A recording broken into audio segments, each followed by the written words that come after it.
దేశంలో ఎక్కడా లేని విధంగా కాంగ్రెస్ ప్రభుత్వం సంక్షేమ పథకాలు అమలు చేస్తోందన్నారు ఎమ్మెల్యే మురళీ నాయక్. మహబూబాబాద్ జిల్లా కేంద్రంలోని ఎమ్మెల్యే క్యాంప్ కార్యాలయంలో 4000 నూతన రేషన్ కార్డులను పంపిణీ చేశారు. రానున్న స్థానిక సంస్థల ఎన్నికల్లో క్లీన్ స్వీప్ చేస్తామన్నారు. గత ప్రభుత్వం 10 ఏళ్లలో రేషన్ కార్డులు పంపిణీ చేయకపోవడంతో ప్రజలు తీవ్ర ఇబ్బంది ఎదుర్కొన్నారన్నారు. కాంగ్రెస్ అధికారంలోకి వచ్చాక పేదలందరికీ రేషన్ కార్డులు ఇస్తున్నామన్నారు మురళీ నాయక్. చాలా మంది పేద ప్రజలు చెప్పులు అరిగేల ఆఫీసుల చుట్టూ తిరిగి గత 10 సంవత్సరాలుగా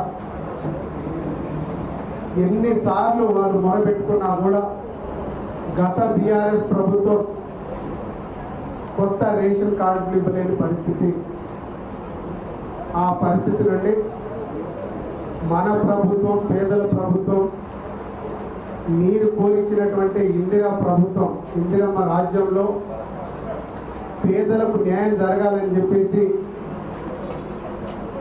మనకు కొత్త రేషన్ కార్డుల ప్రక్రియ, అదేవిధంగా ఈరోజు మనం అందరికీ మన మహబూబాబాద్ మండల పరిధిలో 4000 మంది, అంటే కొత్త రేషన్ కార్డులలో మనం మొత్తం నూతనంగా ఎంతమంది అయితే వచ్చారో కొత్త రేషన్ కార్డులతో పాటుగా పాత రేషన్ కార్డులో కొంతమంది ఎవరైతే వారి పేరు నమోదు కాలేదు వారి పేర్లు కూడా అందులో జత చేసి మొత్తం 4000 మంది మన మహబూబాబాద్ మండలంలోనే ఈ లబ్ధిదారుల ప్రక్రియ ఈరోజు చాలా గొప్పగా జరుగుతుంది.